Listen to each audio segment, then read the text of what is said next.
Hello everyone, my name is Neetika and I'm your the corporate trainer. आज का जो topic है वो कुछ आपकी पर्सनल लाइफ से रिलेटेड है. पहले पूछते हैं एक सवाल. क्या आपको डांसिंग पसंद है? क्या आपको सिंगिंग पसंद है? ऐसी क्या चीज है जो आपको नहीं पसंद या जिसे करने से आप डरते हैं? अब आपको लग रहा होगा मैं ये सारे सवाल आपसे क्यों पूछ रही हूँ. इन सारे सवालों से ही हमें ये पता चलेगा कि हमारी स्ट्रेंथ क्या है और हमारी वीकनेस क्या है. पर सवाल ये है कि हमें अपनी स्ट्रेंथ और वीकनेस जानने की जरूरत क्या है. यस, जरूरत है. अगर हम चाहते हैं कि लाइफ में हम आगे बढ़ें, हम अपने स्कूल कॉलेज से निकलकर एक अच्छी लाइफ जिएं, आगे प्रोफेशनली अपने आप को कॉम्पिटेंट बनाएं, ग्रो करें लाइफ में, तो हमें अपनी स्ट्रेंथ और अपनी वीकनेस दोनों ही पता होनी चाहिए. इट्स लाइक कि आपके पास एक बॉल है जिसमें आपके पास स्ट्रेंथ है और एक बॉल है जिसमें वीकनेस है. आपको करना यह है कि अपनी वीकनेस के बॉल को खाली करना है और अपनी स्ट्रेंथ के बॉल को बढ़ाना है. This is what you have to do. So एक छोटी सी स्टोरी से शुरू करेंगे जो हम हमेशा करते हैं. एक बच्चा जो हमेशा खेलता कूदता, पापा मम्मी का बहुत ही लाडला, बहुत पैम्पर्ड, हर चीज जो भी वो मांगे वो उसको मिल जाती थी. और धीरे धीरे वो बड़ा होने लगा. और उसके बाद जब एक बार वो कहीं जा रहा था एंड उसको चोट लग जाती है, बहुत हल्की सी चोट जो नॉर्मली हम सबको लगती रहती है, पर वो उसको बिल्कुल बर्दाश्त नहीं कर पाता और वो रोने लगता है.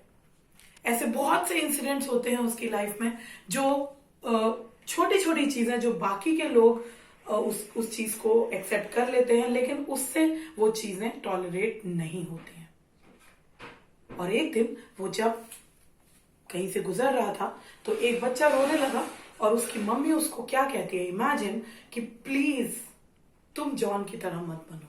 So that boys name was John. तो जॉन को बहुत बुरा लगा कि लोग मेरी मिसाल एक वीक कैंडिडेट की तरह देते हैं कि प्लीज जॉन की तरह वीक मत बनो. तो मुझे क्या करना चाहिए, आखिर मैं क्या करूं. उसने बहुत कोशिश की कि अपने आप को स्ट्रांग बनाए, कि चोट लगे तो वो रोए नहीं. लेकिन the moment he used to get into trouble, छोटी भी ट्रबल, तो वो उसको सहन नहीं कर पाता था. तो फिर वो एक दिन अपने फादर के पास गया. उसने अपने फादर से पूछा कि पापा मैं क्या करूं, सभी लोग मुझसे ज्यादा स्ट्रांग हैं, मैं बहुत वीक हूं, मैं कुछ भी टॉलरेट कर ही नहीं पाता हूं. तो पापा ने उसे सिंपल 3 ट्रिक्स बताए और उन्होंने कहा कि इसको फॉलो करो और फिर देखो मैजिक. तो ट्रिक्स क्या थे कि आपको हमेशा जितनी कैंडी मिले उसमें से एक कैंडी कम लेनी है, जितना आप पढ़ते हैं उससे 1 मिनट ज्यादा पढ़ना है, और जब भी आपको रोना आए तो 5 तक काउंट करना है. तो वो बोला अरे ये चीजों से क्या फर्क पड़ेगा, लेकिन फिर भी उसने ट्राई किया. और उसके बाद थोड़े दिन में उसकी मदर ने उसको कैंडीज ऑफर की कि बेटा देखो I have some candies for you. So he said I will take 1 candy less and he took one less candy. And उसको अच्छा नहीं लग रहा था कि वो कैंडी कम ले रहा था, because he used to like candies a lot. But उसने कम ली क्योंकि फादर ने उसको वो ट्रिक बताई थी.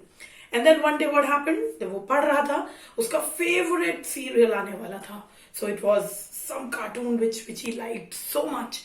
लेकिन उसने अपनी स्टडीज को 1 और मिनट दिया. उसकी वजह से उसका फेवरेट जो भी कार्टून था, उसका जो स्टार्टिंग था वो मिस भी हो गया. लेकिन उसने फिर भी उसको 1 मिनट अपनी स्टडीज को ज्यादा दिया. एंड देन फाइनली जब उसको एक बार चोट लगी, so before he could cry he just controlled himself और उसने काउंटिंग स्टार्ट की. लेकिन वो 4 तक ही काउंट कर पाई, कुड ओनली काउंट टिल 4, और फिर उसको रोना आ गया. But still he managed to count till 4. धीरे धीरे उसने ये प्रैक्टिस करती रही और उसने देखा कि उसका टॉलरेंस पावर बढ़ रहा है. और फिर एक दिन उसने इस चीज को एक जगह नोट किया and then he made it a point that he will practise more and he became a stronger person and he decided to share this practice with his kids as well. Moral of the story is कि हमें अपनी weakness के लिए कोई ना कोई strength मिल ही जाती है। उस वीकनेस को स्ट्रेंथ में कन्वर्ट करना का कोई ना कोई ट्रिक जरूर होती है, बस वही हमें फाइंड आउट करनी है। दोस्तों देखिए, आप सबकी अपनी स्ट्रेंथ्स होती हैं, अपनी वीकनेस होती हैं, you have to find out them. अगर आप अपनी स्ट्रेंथ्स फाइंड आउट कर लेते हैं तो उससे आपको प्रोफेशनली और पर्सनली ग्रो करने में बहुत हेल्प मिलेगी, बिलीव मी। आपको करना कुछ नहीं है, बस अपने आप को सेल्फ इंट्रोस्पेक्ट कीजिए, सोचिए कि आपके अंदर ऐसी क्या चीजें हैं जो आपको दूसरों से अलग बनाती हैं, और वो होती हैं आपकी स्ट्रेंथ। वो आपकी कम्युनिकेशन हो सकती है, वो आपकी पब्लिक डीलिंग हो सकती है, लोगों से बात करने का तरीका हो सकता है। कुछ लोगों की सोशल स्किल्स बहुत अच्छी होती हैं, कुछ लोग बहुत अच्छे से प्रोग्रामिंग कर सकते हैं, कुछ लोग सिंगिंग में बहुत अच्छे हैं, कुछ लोग डांसिंग में बहुत अच्छे। सबका अपना एक स्ट्रेंथ है, तो वो स्ट्रेंथ आपको फाइंड आउट करना है। बात करेंगे वीकनेस की। हो सकता है हमारे अंदर कोई ना कोई वीकनेस हो।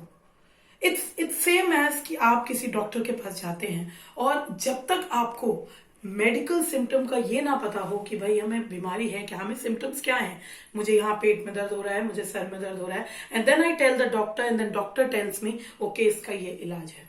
तो वीकनेस वही सिम्टम है। जब तक आपको अपनी वीकनेस नहीं पता होगी, आप उसको इम्प्रूव कैसे करेंगे।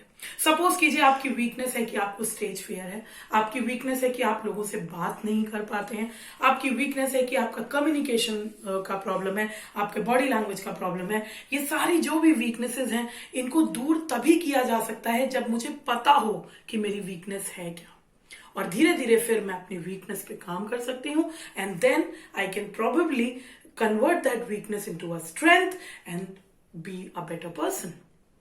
सो रैप अप करने से पहले एक छोटी सी स्टोरी, और हो सकता है आपने ये स्टोरी सुनी हो, लेकिन इससे बिलीव मी आपको बहुत मोटिवेशन मिलेगा।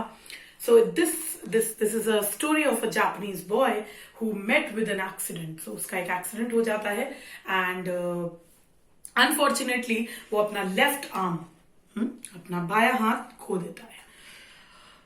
और वो जूडो उसको बहुत पसंद होता है, तो वो जूडो सीखने के लिए, उसकी मदर उसको जूडो सीखने के लिए बोलती है कि okay if you like judo please go head and learn the judo. तो वो जूडो सीखता है और उसके जो ट्रेनर हैं वो उसको एक ही ट्रिक बार बार सिखाते हैं और उसी में उसको मास्टर करते हैं, और फिर वो उसको ओलंपिक्स जो वहां पर हो रहे होते हैं जूडो के, उसमें ले जाते हैं। बच्चा सोचता भी है कि बार बार मुझे बस एक ही ट्रिक इन्होंने सिखाया और कोई मूव सिखाया ही नहीं। वो पूछता भी है अपने मास्टर से, तो मास्टर कहते हैं this is the only move जो तुम्हें सीखना है, ये इनफ है तुम्हारे लिए। फिर वो जाता है, ओलंपिक्स में खेलता है और वो हर एक चैंपियनशिप में जीतता जाता है सिर्फ उसी एक मूव से। एंड फाइनली वो अपने फाइनल्स में आ जाता है। फाइनल्स में जो उसके साथ में जो उसके कॉम्पिटिटर है, वो बहुत ही स्ट्रॉन्ग कैंडिडेट होता है, स्ट्रॉन्ग कंटेस्टेंट होता है। उसको लगता है कि मैं तो इससे जीत ही नहीं पाऊंगा, लेकिन अगेन वो सेम मूव को ट्राई करता है एंड ही अगेन विंस।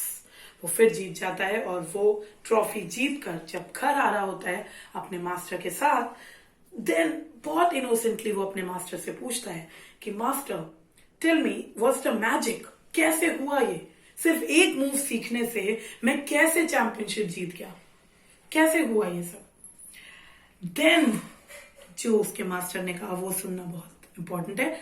उन्होंने कहा कि इसमें दो चीजें हैं। पहली, तुमको मैंने वो मूव सिखाया जो सबसे डिफिकल्ट मूव है जूडो के अंदर, और वो तुमने मास्टर किया फर्स्ट। सेकेंड, इस मूव का सिर्फ एक ही तोड़ है कि अगर सामने वाला तुम्हारा लेफ्ट आर्म पकड़ के तुम्हें ग्रैब करके नीचे पटक दे। सो फॉर्चुनेटली कहें या अनफॉर्चुनेटली कहें, but that guy didn't have the left arm.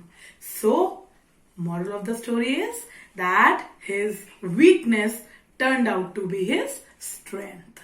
So क्योंकि उसके पास लेफ्ट आर्म नहीं था, उसके लिए ये चीजें एक ब्लेसिंग साबित हुई और उसकी वजह से ही वॉज द विनर। सो कहने का मतलब ये है कि आपको वो सारे मौके ढूंढने हैं जहां पर आप अपनी वीकनेस को अपनी स्ट्रेंथ में कन्वर्ट कर सकें, and then believe me, you can reach heights. So please remember to know your strengths, to know your weaknesses and then convert your weaknesses into strengths. Thank you so much.